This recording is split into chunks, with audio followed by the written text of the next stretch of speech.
Oke, selamat pagi teman-teman dimanapun kalian berada dan selamat pagi juga untuk sahabat Pilar. Balik lagi dengan podcast Guru Idola, podcastnya guru-guru luar biasa. Wah, ya di sini perkenalkan saya Ipi dari Pilar PKBI Jawa Tengah yang akan menjadi moderator untuk sharing session nih bersama salah satu guru setara kita yang sangat luar biasa. Nah, mungkin sebelumnya teman-teman juga bertanya-tanya nih terkait dengan apa sih kok namanya podcast Guru Idola gitu. Nah, jadi podcast Guru Idola ini merupakan salah satu platform untuk diskusi, untuk sharing dengan guru-guru implementator setara yang tentunya berkaitan juga dengan materi-materi setara gitu ya yang diajarkan ke siswa-siswa sekolah. Nah, podcast Guru Idola kali ini kita mengangkat tema tentang mimpi basah dan masturbasi nih. Wah, sungguh berbeda ya. Ya, jadi karena dari kemarin kita sudah cukup banyak nih membahas tentang menstruasi dan juga kebetulan berkaitan dengan MHD gitu. Nah, jadi tidak afdol gitu rasanya ketika kita tidak membahas juga tentang mimpi basah dan masturbasi. Nah, hari ini saya juga tidak sendiri, sudah ditemani nih oleh Bu Norma. Selamat pagi, Bu. Ya, pagi Mbak Ipe. Iya, Bu Norma ini adalah ya, Waalaikumsalam. Oh ya Ibu, sebelumnya minal aidin wal faidin, mohon maaf lahir dan batin ya Bu ya. Nah, Mbak Ipe. Masuk suasana Lebaran. Iya. Iya, nah Bu Norma ini adalah salah satu guru setara, dulunya di MTS N1 Semarang ya Bu ya? Ya, betul. Nah, sekarang Bu Norma sudah berpindah nih di Kanwil Kementerian Agama Provinsi Jateng. Nah, mungkin biar lebih afdol, Bu Norma bisa nih sapa-sapa dulu dan memperkenalkan diri. Oke. Silahkan Ibu. Ya, terima kasih Mbak Ipe. Assalamualaikum warahmatullahi wabarakatuh. Waalaikumsalam. Ya, sehat semuanya. Salam setara. Semangat dunia remaja. Ya, masih ingat ini ya. Ya, perkenalkan saya Norma Indrayani. Saya memang dulu sangat dekat sekali dengan setara. Saya banyak belajar dari setara waktu saya mengajar di MTS Negeri 1 Semarang. Banyak ilmu, banyak informasi yang sangat luar biasa yang saya berikan ke saya, ke teman-teman, bahkan dan juga ke orang tua dan juga ke siswa kami. Sehingga banyak hal yang sangat luar biasa yang tidak bisa saya menyampaikan ucapan apa ya selain terima kasih yang sebanyak-banyaknya atas bimbingan arahan dari Pilar PKBI. Nah, saat ini sudah 1 tahun ini saya di Kanwil Kementerian Agama Provinsi Jawa Tengah. Kebetulan saya di bidang pendidikan madrasah, saya di kurikulum dan kesiswaan. Tapi kami tetap komunikasi karena kaitannya dengan madrasah, sehingga kami tetap menjalin hubungan yang sinergi dengan Pilar PKBI. Oke, Mbak Ipe, gitu. Iya, terima kasih Bu Norma atas perkenalannya. Iya nih, jadi Bu Norma adalah salah satu guru setara nih di MTS N1 Semarang. Namun sekarang sudah berpindah ya Bu ya. Tapi rasanya jiwa-jiwa setaranya masih menggelora nih. Wah, terbukti hari ini beliau bersedia menjadi narasumber kita untuk podcast Guru Idola kali ini. Nah, Ibu, berkaitan dengan mimpi basah nih Bu ya. Pasti kan setiap remaja laki-laki gitu yang sudah memasuki masa pubertas, otomatis mereka juga akan mengalami mimpi basah seperti itu. Hanya saja ada beberapa mungkin remaja yang mungkin bingung ya Bu ya, kok bangun tidur tiba-tiba kok basah gitu, saya ngompol gitu atau apa. Nah, mungkin boleh nih Bu dijelaskan apa sih sebenarnya mimpi basah itu gitu. Ya, oke Mbak Ipe. Sangat menarik sekali ya. Ini waktu itu kami berikan di kelas 7. Ya. Waktu itu kita berikan di kelas 7 ya memang usia yang sangat sangat pengen tahu seorang remaja tentang perubahan yang ada pada dirinya, karena banyak sekali perubahan yang ada pada diri remaja di usia 10 sampai dengan 12. Jadi itu masa yang memang banyak perubahan yang memang harus kita pahamkan dan itu banyak dialami oleh remaja. Nah, mengenai mimpi basah adalah pengeluaran cairan atau cairan semen atau mani ya di waktu tidur. Jadi itu seperti mimpi gitu, maka namanya mimpi basah. Mimpi kemudian basah semua, Mbak. Jadi namanya diartikan mimpi basah itu tadi. Jadi namanya supaya untuk mudah mengingat namanya mimpi basah. Nah, dengan mimpi basah itu menandakan bahwa remaja laki-laki sudah mengalami pubertas. Di mana menandakan bahwa laki-laki sudah mulai memproduksi sperma. Jadi tempat sperma dalam testis itu kan sangat terbatas, sedangkan sperma diproduksi tiap hari di dalam testis. Oleh karena itu, jika produksi sperma melebihi kapasitas tempatnya, sperma akan diserap kembali oleh tubuh atau dikeluarkan melalui kelamin laki-laki. Biasanya itu usia 10 remaja mengalami mimpi basah usia 10 sampai 12 tahun. Gitu, Mbak. Berarti mimpi basah itu bukan ngompol ya, Bu ya, tapi memang keluarnya cairan sperma dari alat kelamin laki-laki gitu, dan memang terjadinya di waktu tidur gitu, sehingga agar familiar gitu, agar mudah dimengerti sehingga disebut sebagai mimpi basah seperti itu. Nah, berarti untuk mulai remaja mulai mengalami mimpi basah itu berarti kisaran usia 10 sampai 12 tahun ya, Bu ya? Ya, apa betul, bagaimana? Ya, usia mulai juga sama dengan wanita ya, Mbak ya. Wanita itu kan juga menstruasinya sekarang karena banyaknya gizi, sehingga sama juga usianya mungkin bisa sebelum 10 tahun atau setelah 12 tahun, tapi secara mayoritas kebanyakan di usia 10 sampai 12 tahun. Oke. Berarti mayoritas gitu ya, Bu ya. Mungkin juga apalagi sekarang kan remaja sudah mulai pertumbuhannya jauh lebih cepat gitu, sehingga mungkin kayak menstruasi mungkin juga akan jauh lebih cepat usianya gitu ya, Bu ya. Oke, nah untuk remaja laki-laki nih, Bu, yang mengalami atau sudah mengalami mimpi basah nih, kira-kira apa sih, Bu, yang bisa dilakukan oleh mereka gitu? Ya, itu dulu banyak, Mbak, pertanyaan dari siswa kami. Jadi pengalaman dari siswa kami waktu saya menyampaikan tentang mimpi basah, ada yang secara spontan dia tunjuk jari, Bu, saya pernah mengalami itu, tapi kan basah semua, Bu. Terus saya untel-untel spray saya, gitu, Mbak, diuntel-untel alas tidurnya sama celananya. Saya bawa ke kamar mandi, saya takut menyampaikan ini apa. Nah, makanya itu kan perlu juga dijelaskan. Nah, setelah kita menjelaskan itu ternyata banyak sekali manfaatnya. Jadi kita kalau seorang remaja sudah mengalami mimpi basah, saat dia setelah mimpi basah dia harus bisa merawat dirinya, mencuci pakaiannya, mencuci alas tidurnya seperti tadi, kemudian membersihkan alat kelaminnya, dan juga yang utama untuk yang beragama Islam itu kan ada yang namanya mandi besar dan doa. Jadi seorang remaja yang sudah mengalami mimpi basah itu berarti dia sudah balik, sehingga apa yang dilakukannya itu menjadi tanggung jawabnya dia sendiri. Apapun perbuatan yang dilakukannya itu tanggung jawab dirinya sendiri. Sehingga kalau dia mau melaksanakan sholat, dia harus membersihkan dirinya dulu dari hadas besar dan hadas kecil. Itu ada doanya. Kemarin juga anak-anak saya tanya, berdoa enggak kalau setelah itu waktu kamu mandi? Enggak, Bu. Nah, ini makanya sangat luar biasa kita memberikan materi tentang kesehatan reproduksi, kemudian kaitannya dengan mimpi basah itu sangat bermanfaat sekali buat anak-anak. Nah, kalau boleh tahu apa nih, Bu, doanya, Bu? Wah, boleh di-sharing di sini nih doa. Berarti mandi wajib ya, Bu ya? Ya, mandi wajib.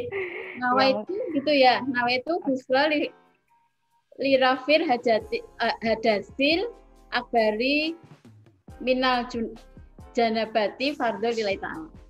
Iya, nanti bisa lihat Mbak di Google, Mbak, dibuka aja. Oh iya, siap. Nah, kemarin anak-anak itu silakan teman-teman. Guru agama biasanya juga memberikan itu Mbak doa-doanya. Ya, jadi doa mandi besar saat dia setelah menstruasi. Iya. Ya, jadi teman-teman silakan boleh dicatat nih doa-doanya ya. Oke.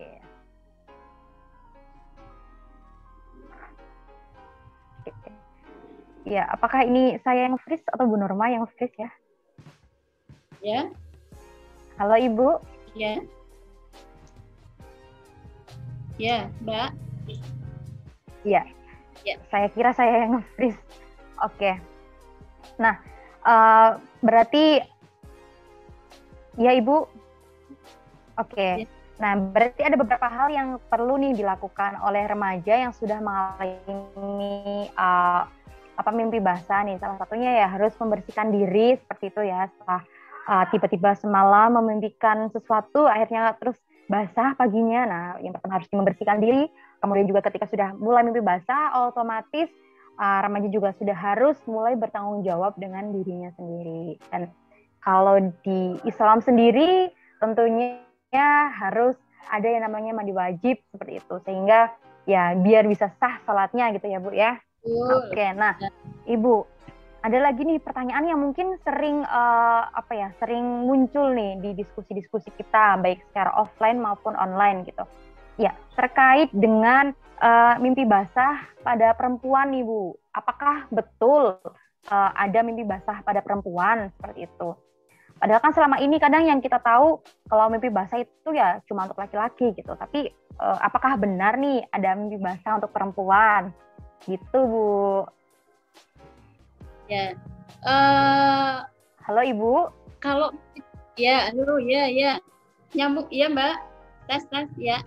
Iya, apakah ini saya yang freeze atau Ibu ya? Oke. Ya.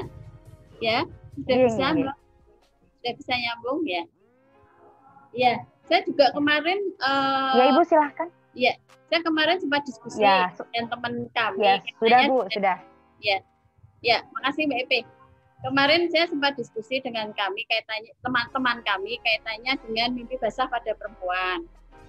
Nah, kalau untuk tanda akhir balik remaja perempuan itu adalah menstruasi. Ya.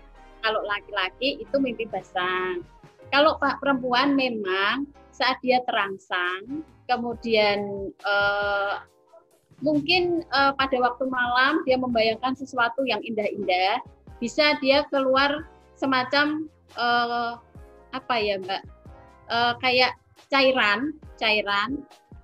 cairan yang memang membuat basah, tapi itu namanya bukan mimpi basah, gitu. Ulangi lagi Bu, terkait dengan mimpi basah nih terhadap pada remaja perempuan nih. Gitu. Ya.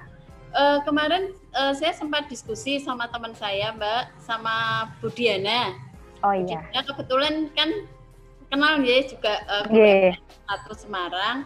Kaitannya dengan mimpi basah pada perempuan. Kalau perempuan untuk tanda akhir baliknya adalah menstruasi. Nah, perempuan memang kadang mengalami keluar kayak semacam cairan, tapi itu bukan mimpi basah.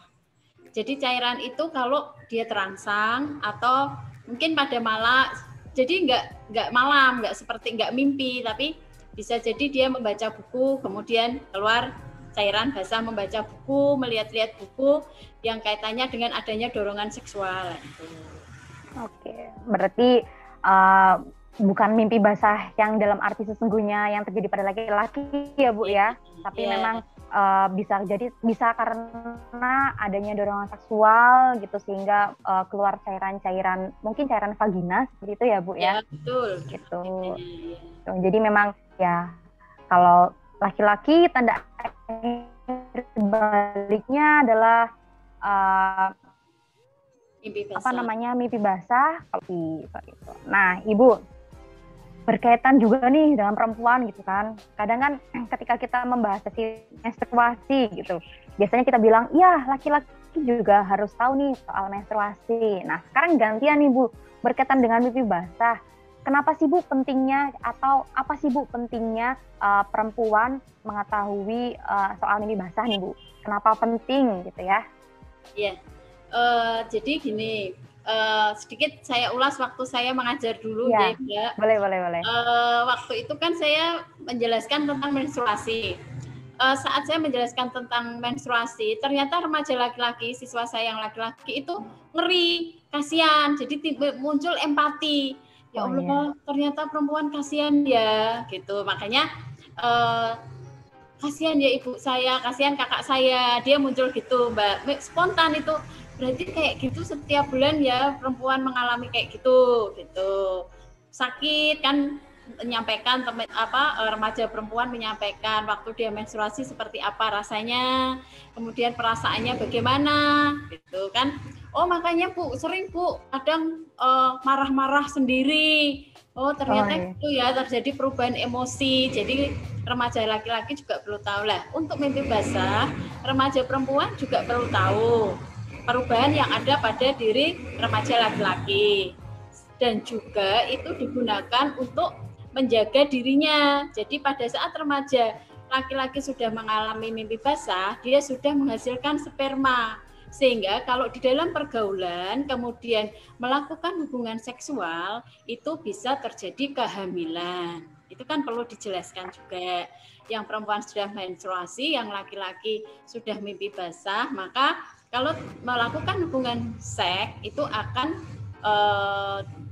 terjadi kehamilan.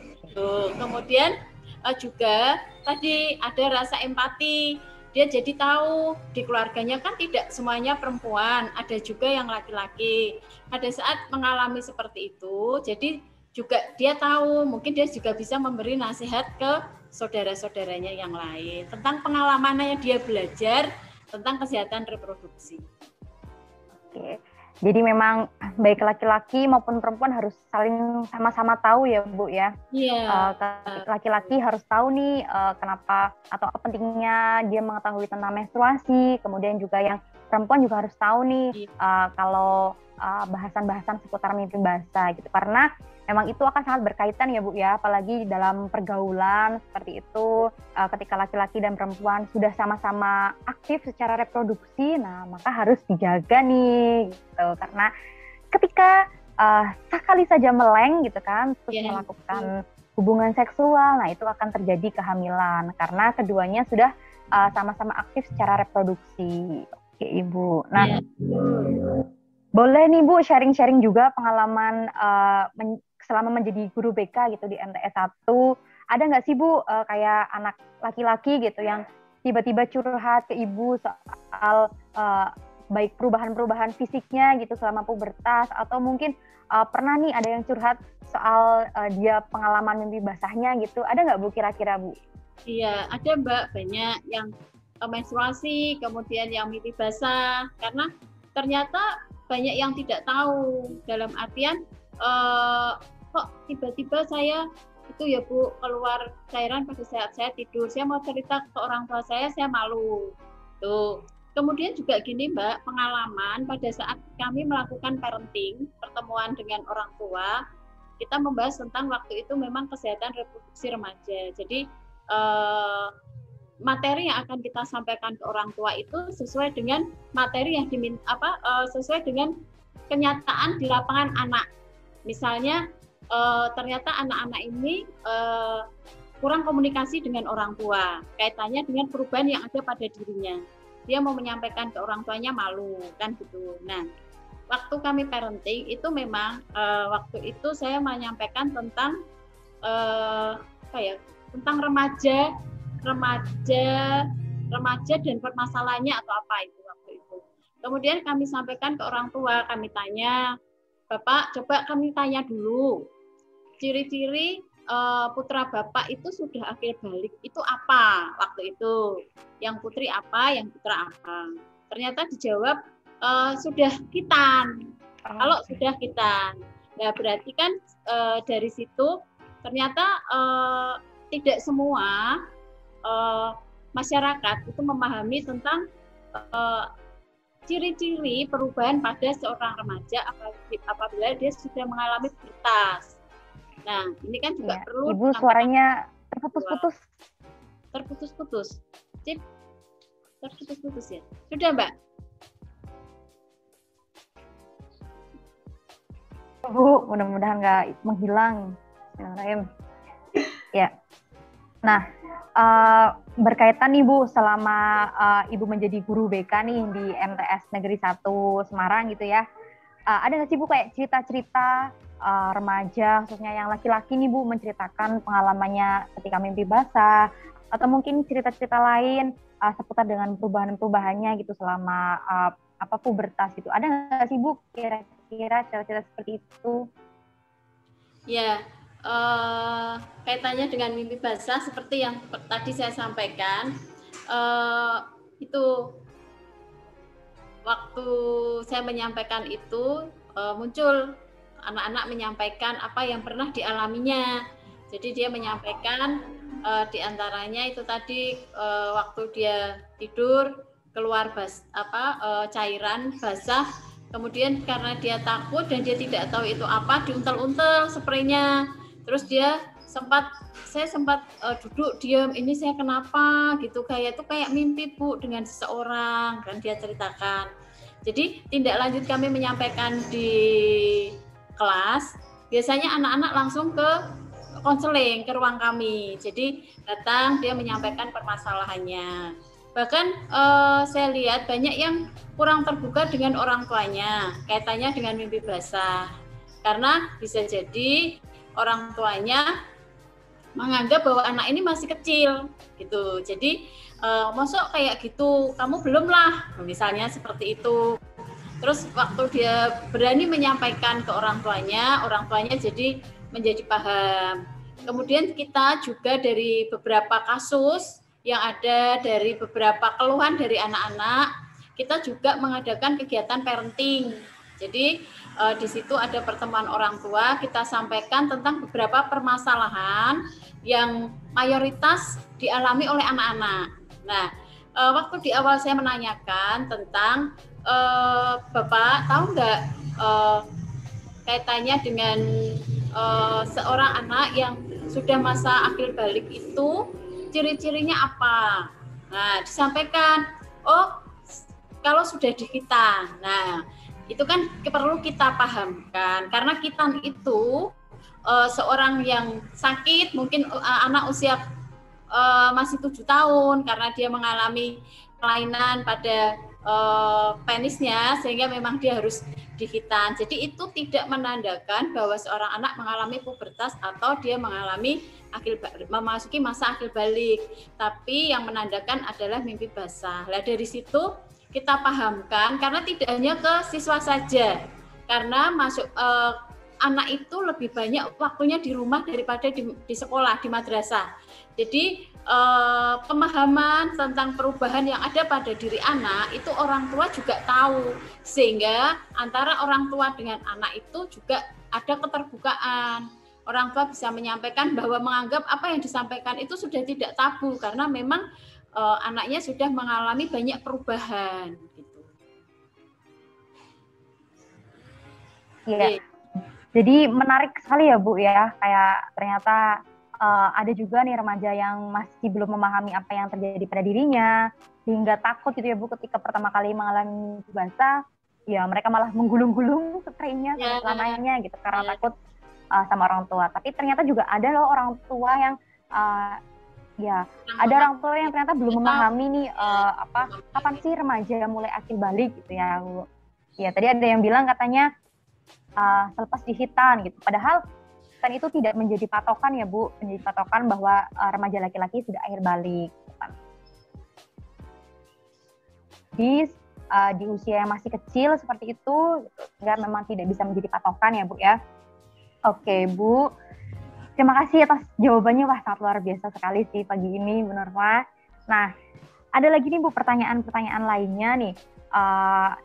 Otomatis ketika kita berbicara soal mimpi basah, ya otomatis juga sudah mulai ada namanya dorongan-dorongan seksual gitu ya Bu ya, yang dialami oleh remaja seperti itu. Nah, kadang juga dorongan seksual ini kemudian menjadi atau berubah menjadi perilaku seksual nih Bu. Nah, ketika kita membahas perilaku seksual, otomatis kita akan mulai berpikir nih, salah satunya ada yang namanya masturbasi, seperti itu. Nah, boleh nih Bu dijelaskan apa sih Bu masturbasi itu gitu. Terus kemudian bagaimana bahayanya gitu ketika itu dilakukan berkali-kali dengan jumlah atau intensitas waktu yang sering gitu.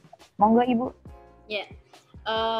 Jadi kaitannya tadi dengan mimpi basah memang banyak anak-anak itu juga menyampaikan bahwa dia mulai juga tertarik dengan lawan jenis, kemudian muncul dorongan-dorongan seksual yang kadang dia tidak tahu kok saya jadi seperti ini kan gitu.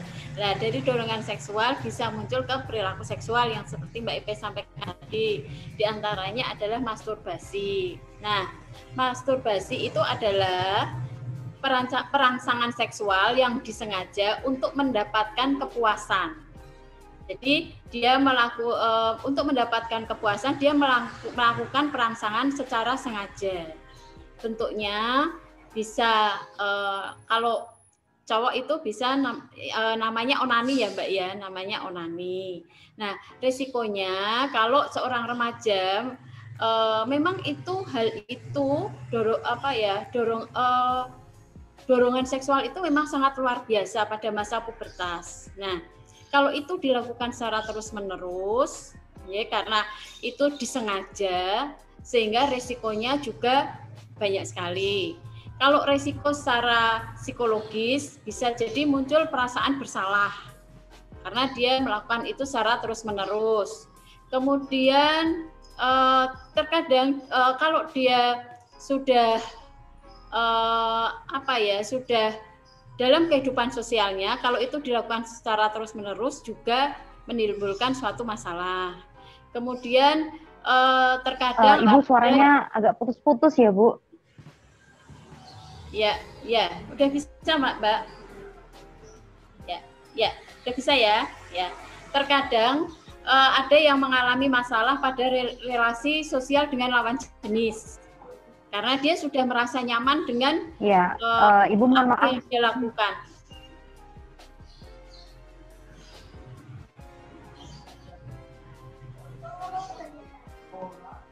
Ya. Kemudian secara fisik karena dia sering melakukan onani ya Mbak, sering melakukan masturbasi itu tadi dengan cara seperti itu, bisa jadi alat kelaminnya mengalami cedera. Gitu. Misalnya lecet di kemaluannya, kemudian juga ya karena dilakukan secara sengaja dan sangat sering sekali. Nah, ya. Jadi emang banyak sekali dampaknya ya Bu ya. Iya.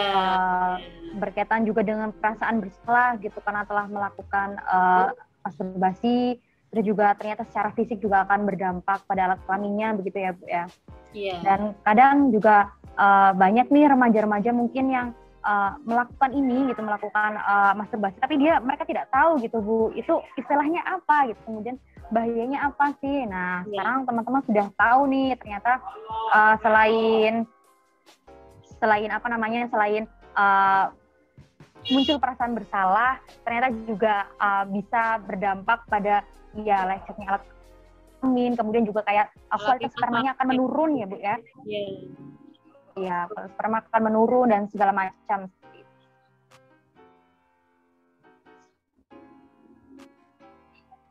Ya. Untuk mengalihkan Ibu supaya anak remaja, khususnya laki-laki tidak melakukan masturbasi, apa sih Bu biasanya aktivitas yang bisa dilakukan oleh remaja gitu sehingga adanya dorongan seksual kemudian berdampak atau berubah pada perilaku seksual ini bisa berubah nih. Kira-kira apa sih Bu aktivitas yang bisa dilakukan? Ya, jadi memang dari hasil konseling memang banyak yang menyampaikan dorongan seksualnya itu sangat luar biasa. Kami waktu itu di madrasah kami kan juga banyak kegiatan eskul. Nah, sehingga kita mengarahkannya anak-anak untuk menggunakan waktu luang itu untuk kegiatan yang positif. Misalnya saja dia mengikuti kegiatan olahraga.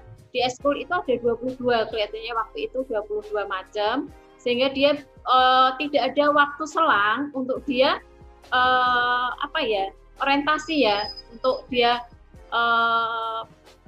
waktu untuk dia apa Mbak namanya Mbak? Untuk melakukan masturbasi itu atau kemudian dia mungkin melakukan hal yang lain, dia bisa melakukan hal-hal yang positif. Jadi banyak kegiatan, kemudian olahraga, kemudian juga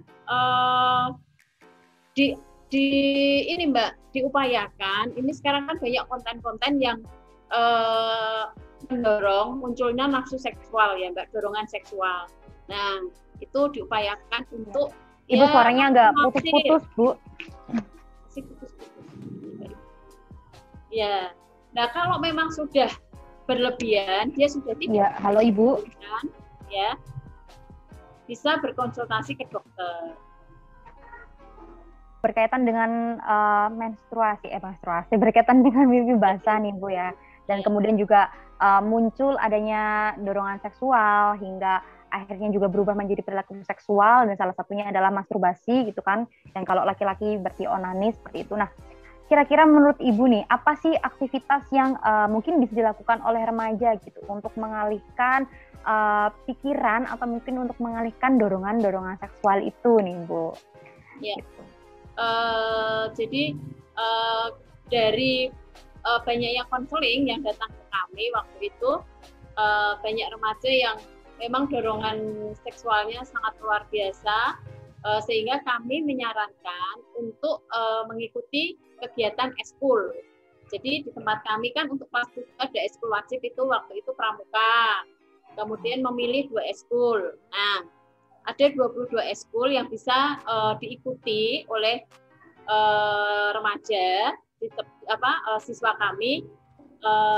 Jadi ada yang olahraga, ada yang akademis. Jadi dia bisa menggunakan waktu luangnya untuk kegiatan-kegiatan yang positif, sehingga dia tidak berpikir ya, tidak meminimalisir untuk membaca konten atau konten di baik itu secara visual maupun di HP, ya kan Mbak, yang mendorong munculnya nafsu seksual. Kemudian olahraga itu juga bagus sekali, karena dengan olahraga seorang remaja itu kan setelah olahraga secara fisik dia capek. Nah kalau capek dia sehingga tidur, besok sudah bisa bangun untuk melaksanakan kegiatan aktivitas rutin seperti biasa. Jadi olahraga, kemudian banyak kegiatan, diupayakan untuk tidak membuka konten yang mendorong untuk dia melakukan muncul dorongan-dorongan seksual. Kemudian juga kalau memang sudah berlebihan, memang kita sarankan untuk konsultasi ke dokter.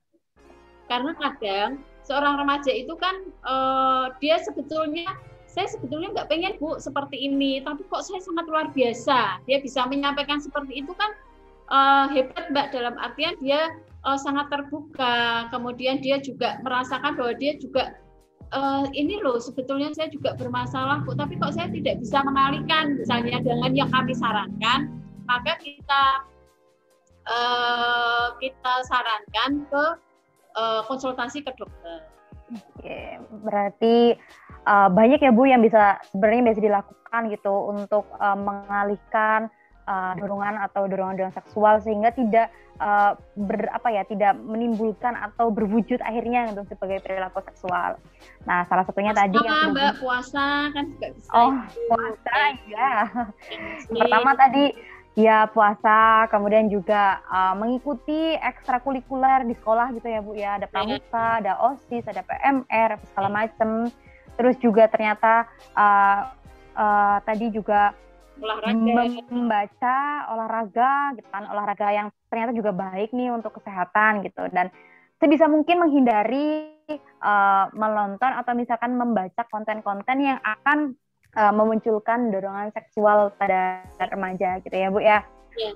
Oke, nah Ibu mungkin ini juga sudah di penghujung sesi gitu kan.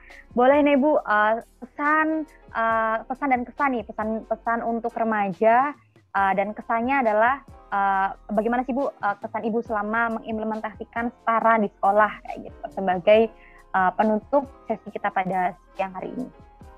Ya, jadi Mbak, remaja itu masa yang sangat luar biasa sekali, masa yang sangat masa emas, sehingga kita sebagai orang tua, baik itu orang tua di rumah maupun di sekolah, kita selalu mendampingi, kemudian memberikan motivasi supaya dia muncul rasa percaya diri, dia berani menyampaikan apa yang terjadi pada perubahan dirinya, kemudian sehingga remaja itu bisa menjaga tubuhnya, sehingga remaja bisa menjaga tubuhnya, dia bisa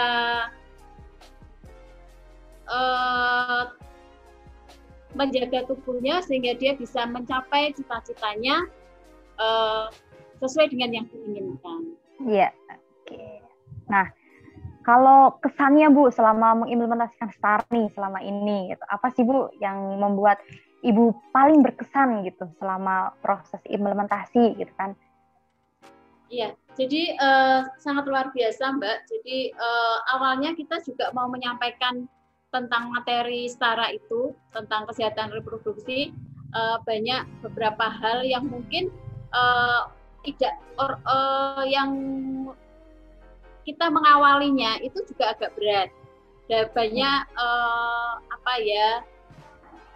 halangan lah dari beberapa hal kaitannya karena itu dianggap sangat terlalu vulgar bagi remaja. Oh, iya. Tapi sebetulnya remaja itu juga lebih vulgar karena dia bisa melihat secara bebas. Sekarang kan ada yang namanya ke YouTube, dia sudah bisa melihat konten-konten yang mungkin lebih dari yang kita perkirakan. Iya. Sehingga materi yang kita sampaikan itu sangat luar biasa. Dari situ kita bisa memberikan informasi, memberikan arahan tentang apa yang harus dilakukan remaja itu. Kemudian bagaimana dia harus menjaga tubuhnya. Kemudian yang kedua yang sangat luar biasa, waktu kami menyampaikan setara, ternyata itu memang remaja banget.